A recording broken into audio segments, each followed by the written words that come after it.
Amigos, bienvenidos una vez más a la Iglesia Bautista de Pontevedra. En el día de hoy les invitamos a seguir este precioso y edificante mensaje de la Palabra de Dios. Recuerda, el que tiene el Hijo tiene la vida. El que no tiene el Hijo no tiene la vida. Iglesia Bautista de Pontevedra.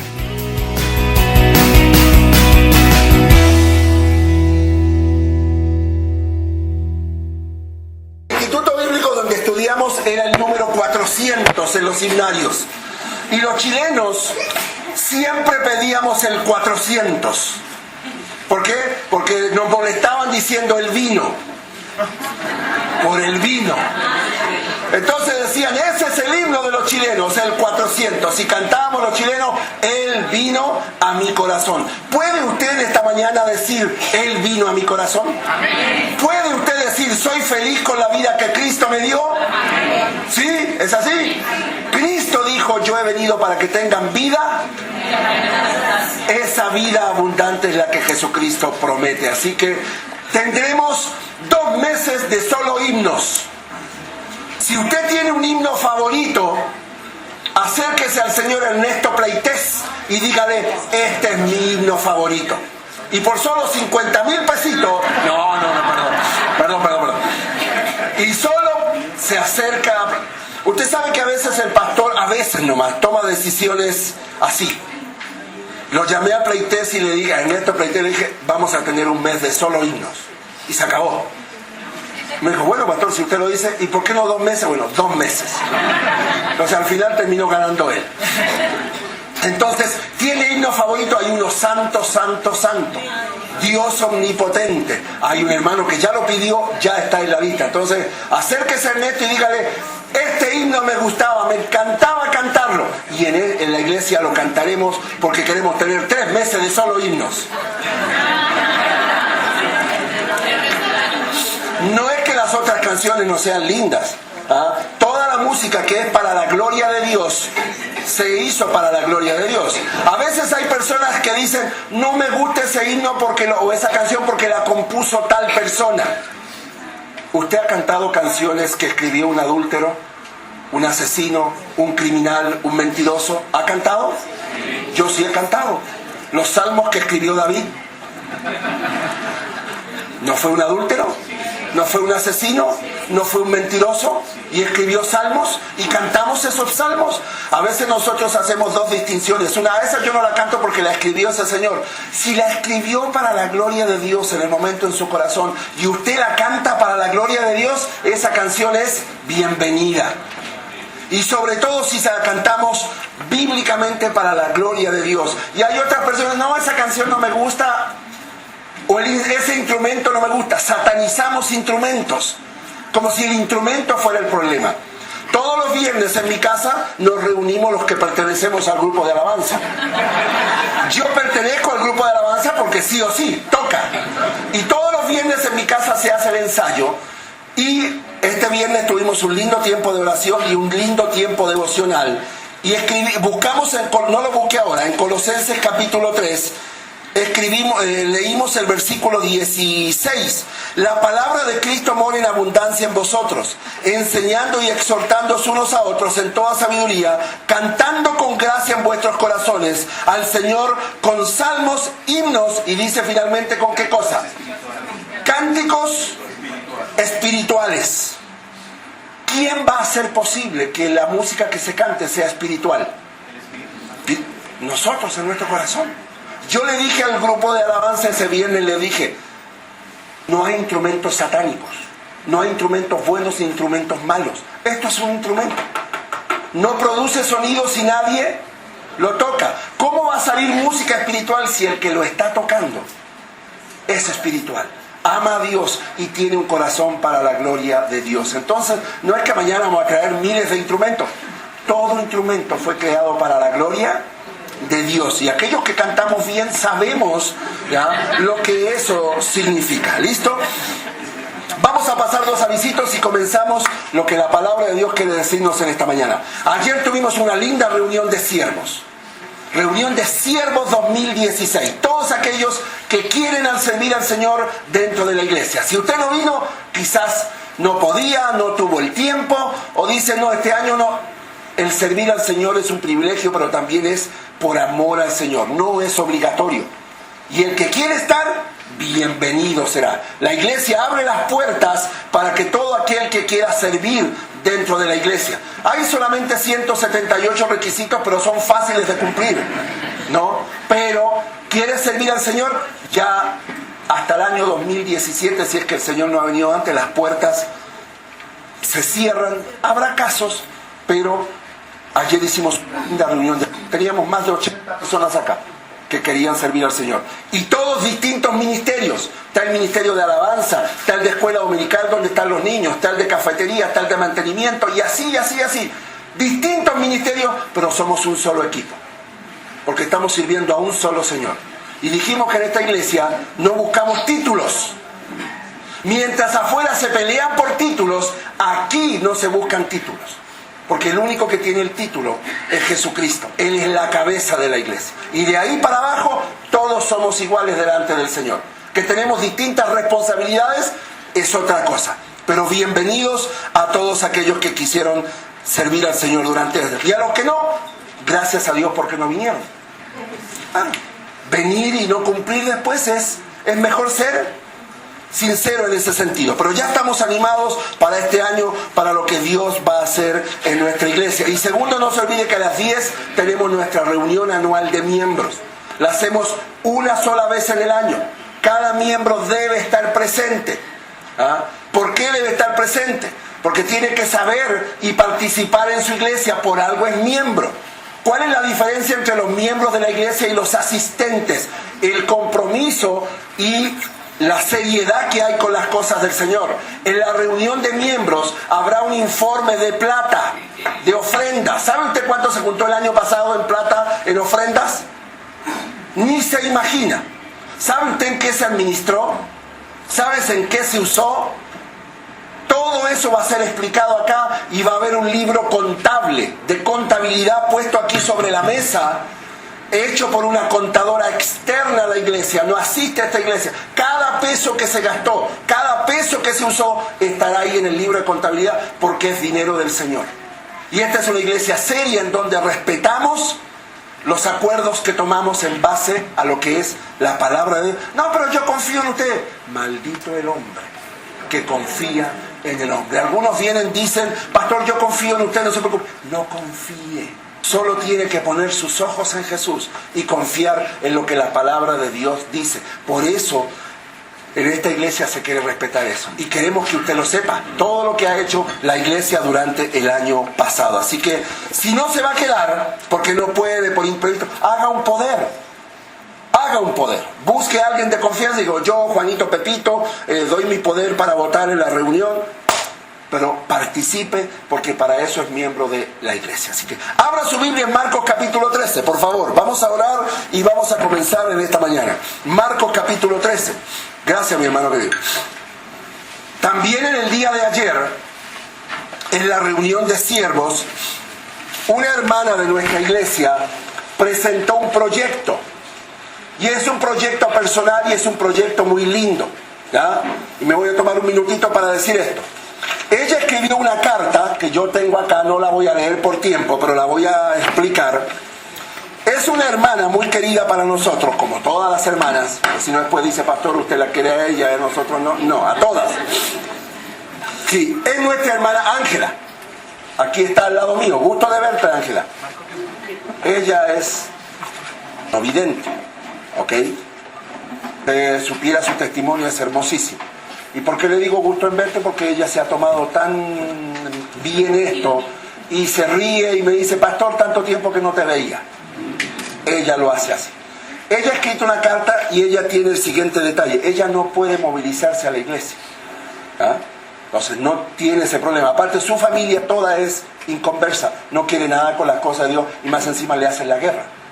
Entonces, hay un hermano que voluntariamente lo he mandado a buscarla a ella, mi hermano Wilson Borges, por el cual yo doy gracias a Dios por su vida, soltero sin compromisos y con muchos sueños y deseos de casarse y servir al Señor y buscar una chica que no tenga ningún compromiso. Listo, ya lo pasé, Wilson, el aviso. Después me pasas 10,000. Claro, se reciben hojas de vida. Y ella ella ha escrito una carta, Ángela, porque a Wilson le hemos cargado mucho la mano a veces, de aquel hermano que quiere hacer un ministerio de ir a buscarla un domingo e ir a dejarla. Ella vive aquí en el sector de las casas, dice por acá, San Marcos. Y ya 3 hermanos se han anotado. ¿Ah? Entonces ella pide esa, inclusive ella dice, pastor, yo les pago.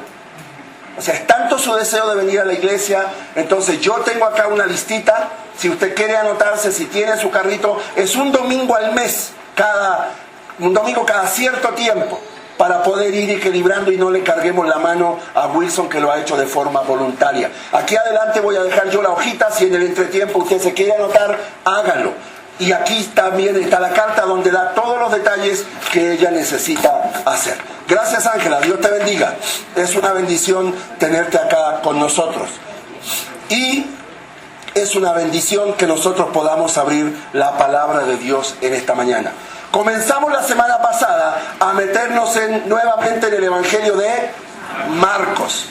El Evangelio de Marcos. Y Marcos nos muestra a Jesucristo como ¿qué cosa? Como el siervo perfecto. Mateo lo presenta como el rey de los judíos. Lucas lo presenta como el hombre perfecto. Juan lo presenta como Dios perfecto. Pero Marcos nos va a mirar de la perspectiva de Jesús como el siervo perfecto. Y vimos la semana pasada cómo Marcos capítulo 13 es llamado el capítulo profético de Marcos. O alguien lo ha denominado el sermón profético, porque va a hablar específicamente de eso, de profecía. ¿Ya? Y vimos la semana pasada en el capítulo 13 cómo los versículos 1 y 2 Jesucristo hace la siguiente declaración, la siguiente profecía. Y esto es profecía cumplida. Ya lo vimos, año 70 después de Cristo. El general Tito romano cumplió esta profecía. Saliendo Jesús del templo, le dijo a uno de sus discípulos: maestro, mira qué piedras y qué edificios. Jesús respondiendo le dijo: ¿ves estos grandes edificios? No quedará piedra sobre piedra que no sea destruida. Y este edificio fue destruido en forma completa y total, cumpliendo lo que la palabra de Dios, lo que Jesucristo dijo hace años atrás, cuando le dijo a los discípulos: ¿ves este edificio? No quedará piedra sobre piedra. Y los primeros 2 versículos tratamos ese. Pero Marcos capítulo 13 continúa y va a hablar acerca de señales del fin. Ahí en su Biblia me parece que hay una división en la Reina Valera, que Marcos capítulo 13 dice Jesús y la destrucción del templo, y luego hay un paréntesis y hay una frasecita arriba que dice señales del fin. ¿Es así o no? Muy bien. ¿Por qué puse esto? Porque la mayoría de las escrituras de la Biblia habla de señales del fin. Porque es un discurso profético, es un sermón profético. Entonces, en el capítulo 13 seguiremos viendo en esta mañana lo que son estas señales antes del fin. La pregunta es, como yo les decía, ¿cuál fin? Hay tanto fin que uno le podría poner. No se olvide que Jesucristo es Dios. No está limitado al tiempo, no está limitado a las fechas, no está limitado a los horarios. Él es Dios, y cuando hablaba a veces Jesucristo, hablaba en una perspectiva futura. Y voy a decir una palabra, una perspectiva futura escatológica. ¿Lo entendió? Claro que sí. La palabra escatología es los estudios del fin, de profecía, del futuro. Y muchas veces Jesús habló cosas que tenían un cumplimiento inmediato. Hubo cosas que Jesús habló que tuvieron un complemento a futuro. Pero hubo cosas que Jesús habló que tenían un cumplimiento más a futuro. Ejemplo, cuando Jesús dijo de la higuera, se secará porque no dio fruto. Inmediato. La higuera al otro día ya estaba seca. Cumplimiento inmediato. Y era algo profético. Esa higuera se secará. Futuro. Todo lo que Jesús decía en futuro, para el mañana, era algo que los discípulos no sabían. porque los seres humanos estamos limitados al tiempo. La Biblia dice que para Dios 1000 años es ¿qué cosa? Y un día es como 1000 años. Entonces, cumplimiento inmediato. Hubo otra cosa que Jesús dijo que tenían un cumplimiento posterior. Ejemplo, el templo. ¿Cuántos años pasaron desde que Jesús dijo que el templo iba a ser destruido? 50, 60, 70, pero se cumplió. Pero hay cosas que Jesús dijo que todavía no se cumplen. Y eso es lo que se llama un futuro escatológico. ¿Ya? Por eso, Marcos capítulo 13, debemos estudiarlo palabra por palabra en una forma gramatical para entender qué es lo que Jesucristo quiso decir. Vamos a leer desde el versículo 3. Desde el versículo 3, por favor, voy a darle lectura. Siga con sus ojos ahí, y si no trajo Biblia, está acá.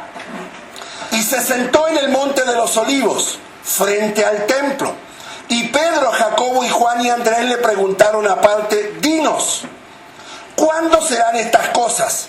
¿Y qué señal habrá cuando todas estas cosas hayan de cumplirse? Aquí hay dos preguntas de los discípulos que son claves. ¿Cuándo serán estas cosas? ¿Y qué señal?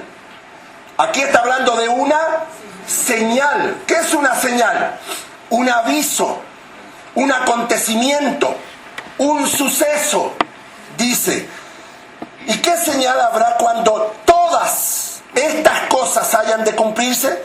Jesús respondiendo les comenzó a decir: mira, que nadie os engañe, porque vendrán muchos en mi nombre diciendo: yo soy el Cristo, y engañarán a muchos. Mas cuando oigáis de guerra y de rumores de guerra, no os turbéis, porque es necesario que suceda así, pero aún no es el fin. Porque se levantará nación contra nación y reino contra reino, y habrá terremotos en muchos lugares, habrá hambres y alborotos, principios de dolores son estos. Pero mirad por vosotros mismos, porque os entregarán a los concilios, y en las sinagogas os azotarán, y delante de gobernadores y de reyes os llevarán por causa de mí, para testimonio a ellos. Y es necesario que el evangelio sea predicado antes a todas las naciones. Pero cuando os trajeran para entregaros, no os preocupéis por lo que habéis de decir, ni lo penséis, sino lo que os fuere dado en aquella hora. Eso hablad, porque no sois vosotros los que habláis, sino el Espíritu Santo. Y el hermano entregará a la mujer al hermano, y el padre al hijo, y se levantará. ¿Qué pasarán? Los hijos contra los padres, y los matarán. Y seréis aborrecidos de todos. ¿Por qué cosa? Mas el que persevere hasta el fin, este será ¿qué cosa? Pero cuando veáis la abominación desoladora de que habló el profeta Daniel, pues donde no debe estar, el que lea entienda, entonces los que estén en Judea huyan a los montes, y el que esté en la azotea, ¿qué dice? Me perdí. 15. El que esté en la azotea no descienda a la casa, ni entre para tomar algo de su casa. Y el que esté en el campo no vuelva atrás a tomar su capa. Mas hay de las que estén encintas y de los que críen, ¿cuándo?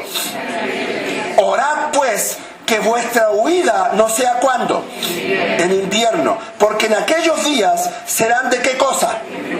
De tribulación, el cual nunca ha habido desde el principio de la creación que Dios creó hasta este tiempo, ni lo habrá. Y si el Señor no hubiese acortado aquellos días, nadie será salvo, mas por causa de los escogidos que Él escogió, acortó aquellos días. Entonces, si alguno dijere: mirad, aquí está el Cristo, o mirad, allí está, ¿qué pasa? No le creáis, porque se levantarán falsos cristos y falsos profetas, y harán señales y prodigios para engañar, si fuese posible, aún a los escogidos. Mas vosotros mirad, os lo he dicho todo esto antes. Versículo 24. Pero en aquellos días, después de aquella, ¿qué cosa? El sol se oscurecerá, y la luna no dará su resplandor, y las estrellas caerán del cielo, y las potencias que están en los cielos serán conmovidos. Versículo 26. Entonces, ¿qué cosa? ¿Verán a quién? En las nubes con gran poder y gloria. Padre, estamos frente a tu palabra.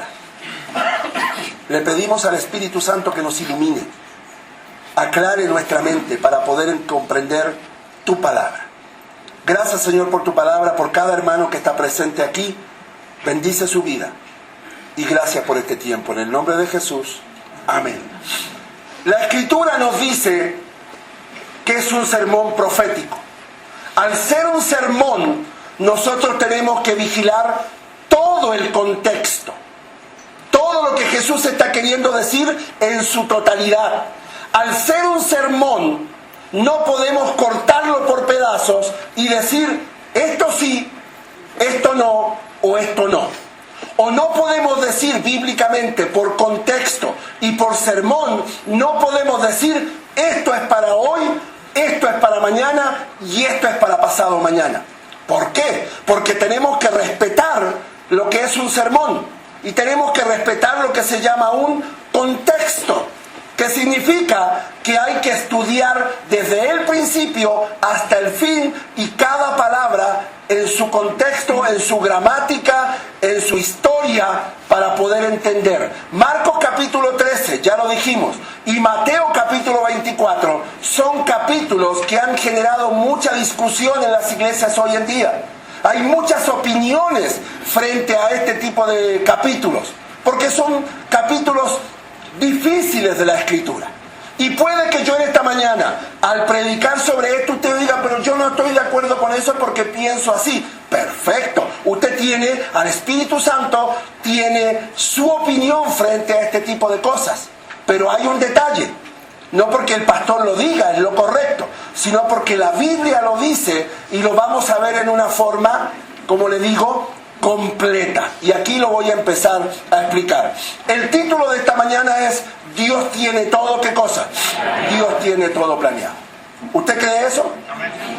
¿O cree que el futuro no lo sabemos? En Chile es muy común, no sé si en Colombia, no he visto todavía en los 10 años que llevo acá, que en algunas épocas del año aparecen los gitanos. ¿Hay gitanos acá? No, aquí presente, ¿hay uno? Ah, bueno, me avisa porque voy a hablar de ellos, ¿listo?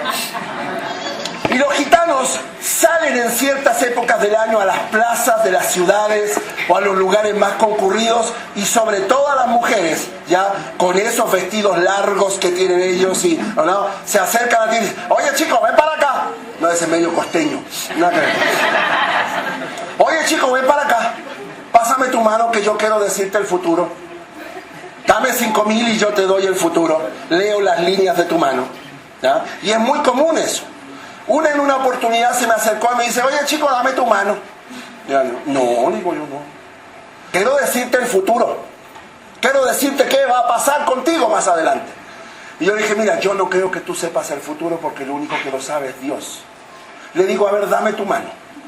Yo te voy a decir tu futuro. Me dice, no, pues chicos, si soy yo el que te estoy diciendo. Yo te estoy diciendo, tú eres pecadora y que si no vienes a Cristo, un día estarás en el infierno por toda la eternidad. Oye, chico, pero ¿cómo tú sabes eso? ¿Quién puede saber eso? Le dije, Dios es el único que sabe el futuro. Dios es el único que tiene todo planeado.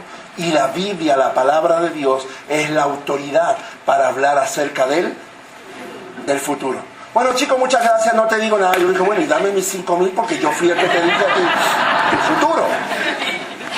Nadie puede saber el futuro más que Dios. ¿Ah? Y nosotros podemos saberlo porque Dios lo ha revelado. Dios lo ha dicho. No porque nosotros tengamos esa capacidad. ¿Ah? Y aquí voy a pasar un avisito. ¿Qué engaño más grande es cuando las personas van a consultar a brujos, a adivinos, a lo de las cartas o los agoreros, todo ese tipo, los que hablan con los muertos? Todo eso es falso, todo eso es satánico, todo eso es mentira, todo eso es engaño. No se puede hablar con los muertos. Los muertos no vuelven otra vez. La Biblia dice que usted y yo morimos y ya pasamos y listo, se acabó. Nadie más puede decir.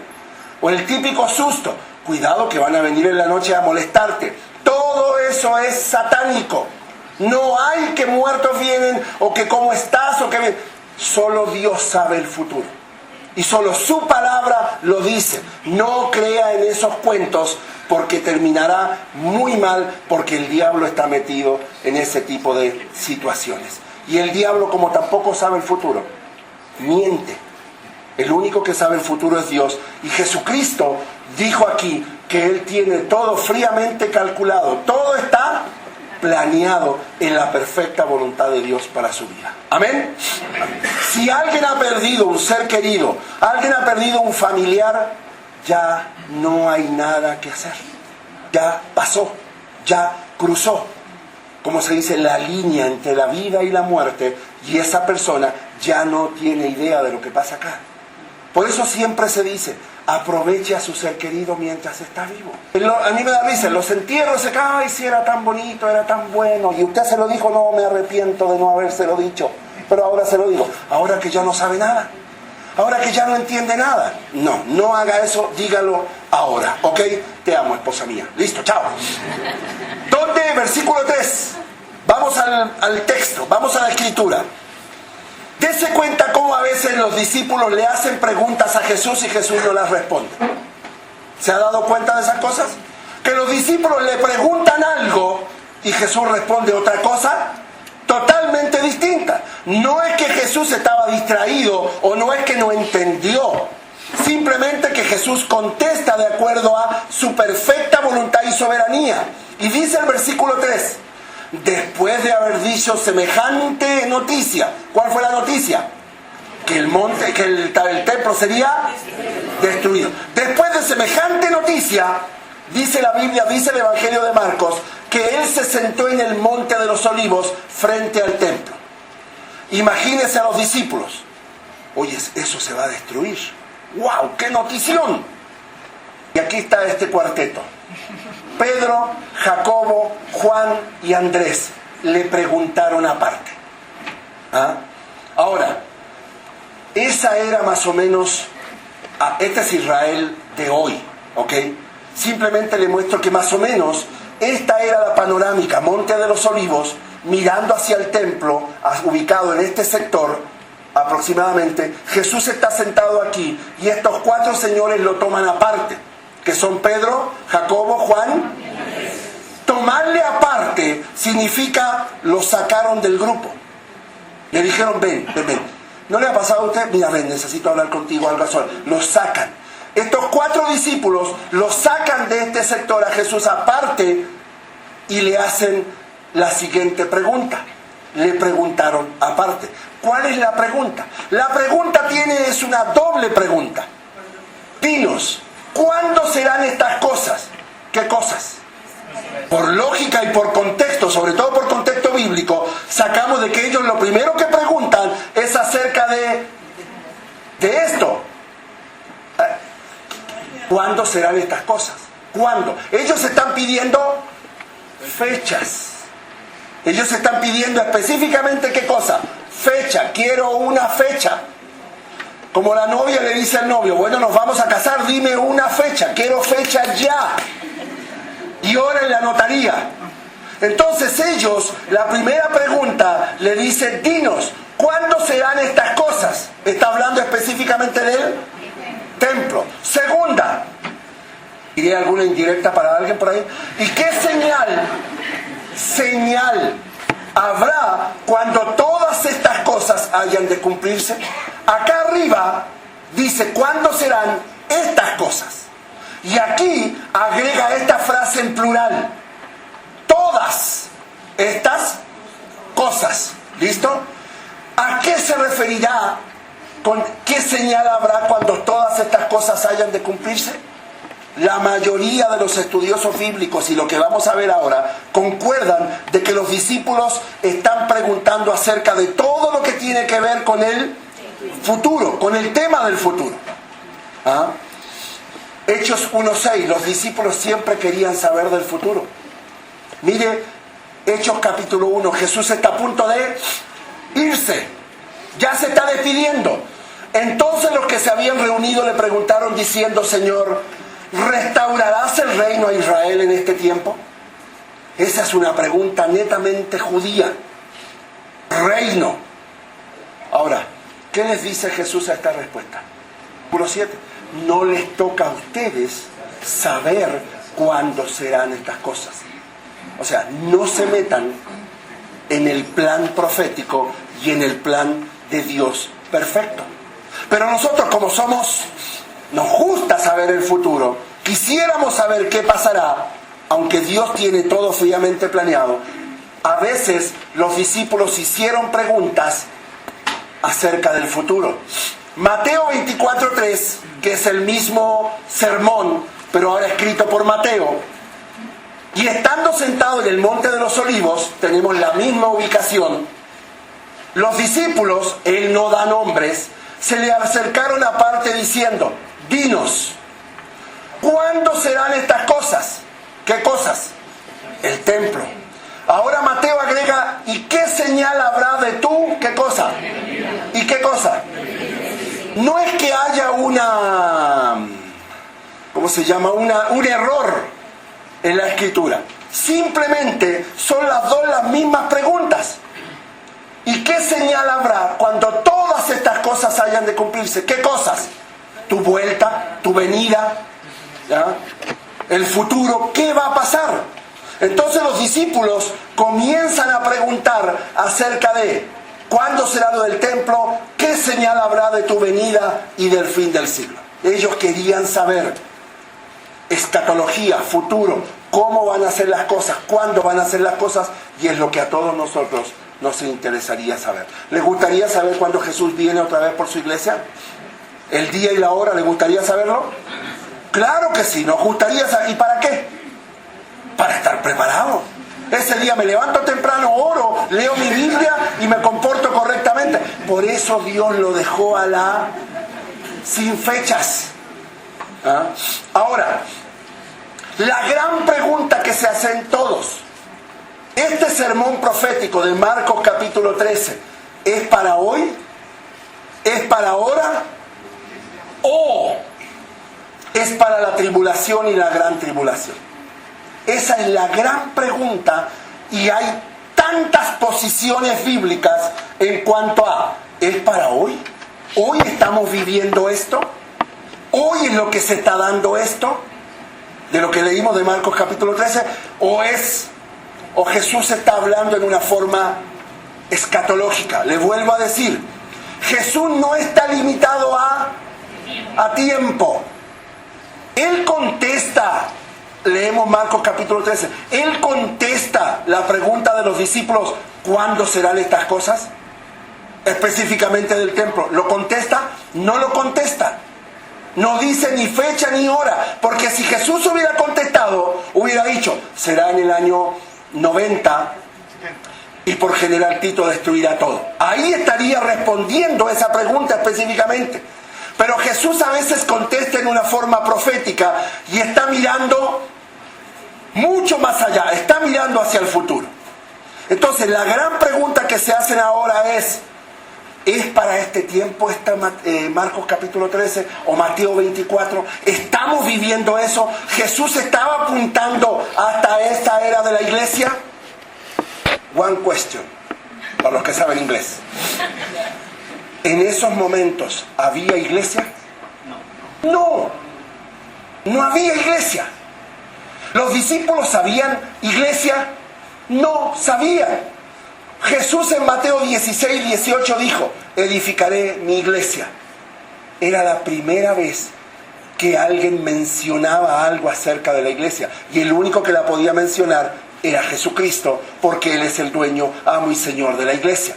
Los discípulos habrán dicho: ¿iglesia? ¿No se habrá equivocado? ¿No habrá querido decir sinagoga? En ese tiempo ellos tenían el concepto de sinagoga. Ese concepto de iglesia no existía en la mente de ellos. Eso hay que entenderlo perfectamente.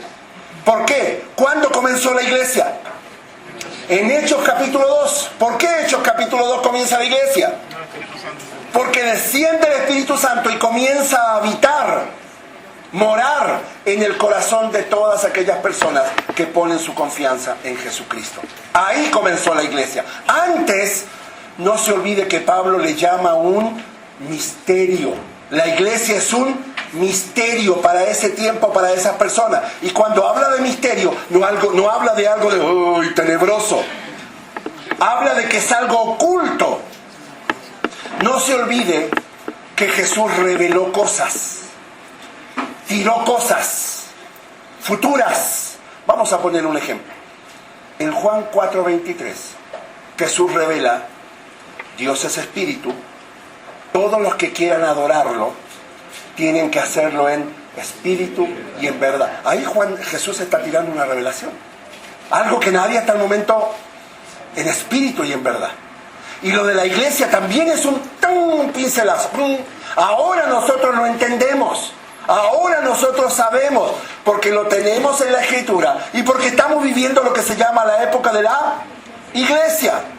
Algunas personas, y es respetable, dicen: Marcos 13, Mateo 24 y Lucas 21, si no me equivoco, lo estamos viviendo hoy. Es hoy. Claro, si usted lee ciertos pasajes, dice: claro, es lo que estamos viviendo. Pero como tenemos que respetar el contexto, tenemos que respetar el sermón, no me lleva a pensar otra cosa, que Jesús no está hablando de hoy. Jesús está hablando del futuro, mucho más allá, que puede ser mañana que comience, que será la tribulación y la gran tribulación. No se olvide, para que la tribulación y la gran tribulación comience, bíblicamente tienen que suceder el rapto de la iglesia, tiene que aparecer el anticristo, el falso profeta, y debe comenzar el juicio de Dios. No se olvide algo: la tribulación y la gran tribulación mayormente es juicio para Israel. Es un tiempo de juicio para Israel. ¿Por qué? Porque Israel rechazó a su Mesías, le dio la espalda a Jesucristo. Entonces, este Marcos capítulo 13, en mi opinión y en el estudio bíblico que vamos a ver ahora, estamos apuntando a la tribulación y la gran tribulación. ¿Y por qué decimos eso? Vamos a empezar a estudiarlo. Yo separé algunos versículos respetando el contexto. ¿Ya? Ahora, si nosotros leemos, agarre su Biblia por favor, si nosotros leemos el versículo 7: mas cuando oiréis de guerra y de rumores de guerra, no os turbéis, porque es necesario que suceda así, pero aún no es el fin. Porque se levantará nación contra nación y reino contra reino, y habrá terremotos en muchos lugares, habrá hambres, alborotos, principios de dolores. ¿Qué son? Esto. Si yo leo estos versículos, solo estos versículos, ¿cuántos leí? 2. Digo, obvio que tengo que decir, pues ahora ya, tengo que decirlo. Pero si yo saco esos 2 versículos, destruyo el sermón y destruyo el contexto de lo que viene a hablar. Muchos dicen contexto. ¿Qué es contexto? Contexto es sencillamente esto: lo que dice el 8, el 9, el 10, el 11, el 12, el 13, es respetar el todo. Yo bíblicamente, gramáticamente, gramáticamente, no puedo decir esto es aquí y todo lo demás, boom, para allá, porque destruyo lo que es la esencia del sermón profético. Entonces, si yo leo que habrá terremotos, hay hambre, dígame, ¿ha habido terremotos? Desde que Jesús subió, ¿han habido terremotos? ¿Usted sabe cuál es el terremoto más grande de la historia? Hasta nosotros tenemos ese récord en Chile. 9.9. Si algún día va a Chile, vaya a Valdivia, que fue en Valdivia, en el sur. Fue tan grande el movimiento que la ciudad desapareció. El mar entró entero y la tragó absolutamente entera. Y hay 2, está la Valdivia antigua y está la nueva. Y la antigua, lo único que queda es un pedacito de una iglesia católica con una crucecita arriba, y todo lo demás está hundido. Siempre han habido terremotos. Entonces este pasaje pudo haber sido para el año 1950. ¿Sí? ¿Ha habido hambres? A propósito, ¿quién tiene hambre? ¿Ha habido pestes? ¿Ha habido guerras? Principio de dolores. Entonces podríamos decir, esto fue para el año 1800. Desde que Jesucristo se fue, han habido terremotos, hambres, pestes y dolores. Pero tenemos que respetar ¿qué cosa? Listo. Mire lo que dice el versículo 14. Pero cuando veáis, la palabra ver significa literalmente tener presente en tus ojos, poder ver la abominación desoladora. Ya hemos dicho, y lo voy a mostrar después en un pasaje del libro de Daniel, pero cuando veáis la abominación desoladora de que habló el profeta Daniel, no está diciendo pero cuando escuchéis, está hablando de que cuando vean. Ahora, Jesús ocupa el presente gramaticalmente. ¿Por qué ocupa el presente si está hablando de futuro? Porque está hablando con sus discípulos en el momento.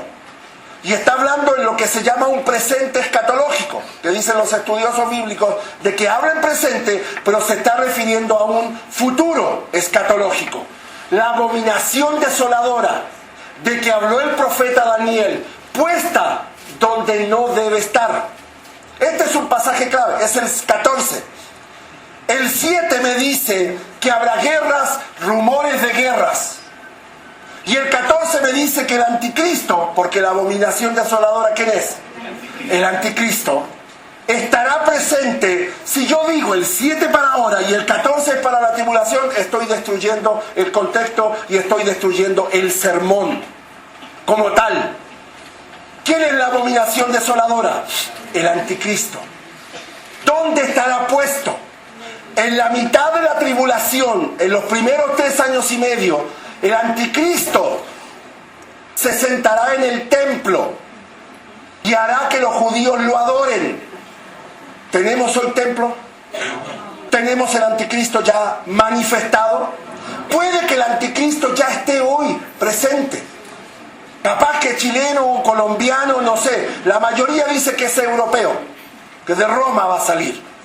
Pero hoy no tenemos ni templo literal, ni tenemos anticristo visible a la vista. Cuando veáis, primera razón para ver que este mensaje de Marcos 13 no es para hoy, sino es para un tiempo futuro. Segundo, mire, el que esté en la azotea no descienda a la casa, ni entre para tomar algo de su casa, y el que esté en el campo no vuelva atrás a tomar su capa. Mas hay de las que estén encintas y de las que críen aquellos días. Ahora, muchas personas han dicho, esto es el arrebatamiento. El que esté en la azotea no descienda a la casa ni entre para tomar algo de su casa, y el que esté en el campo no vuelva atrás a tomar su capa. ¿Ve? Esto es rapto.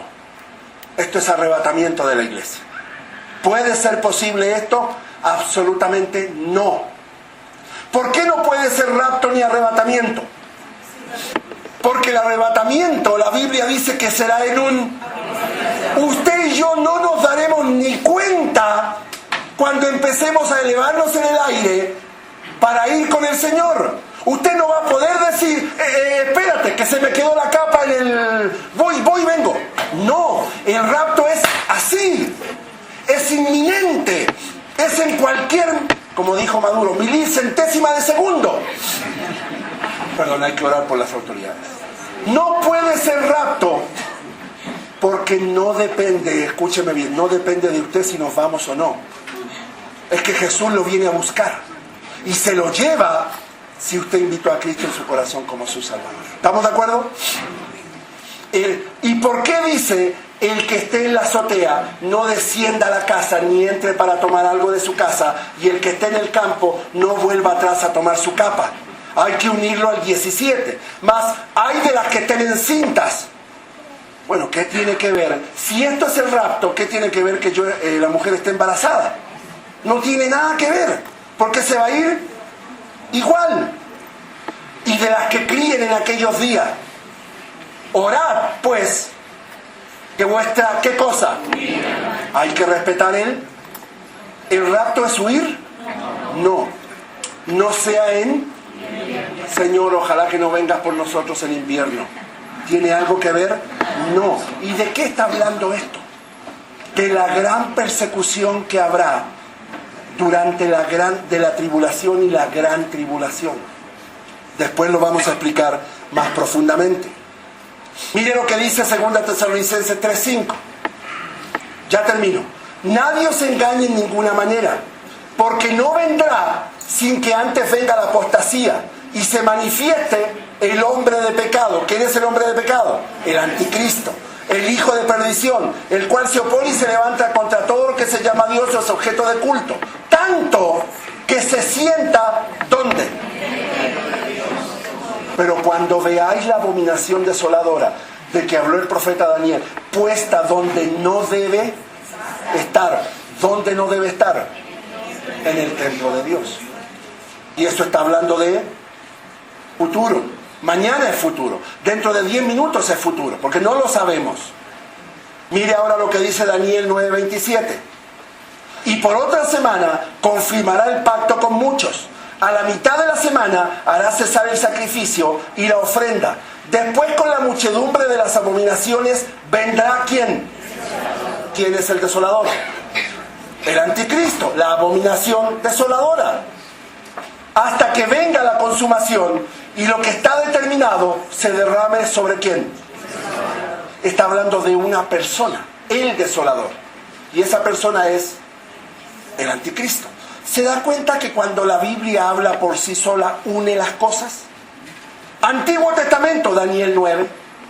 Nuevo Testamento, 2 Tesalonicenses. Nuevo Testamento, Evangelio, Marcos capítulo 13. Unen las cosas. Y finalmente, Apocalipsis 11:1.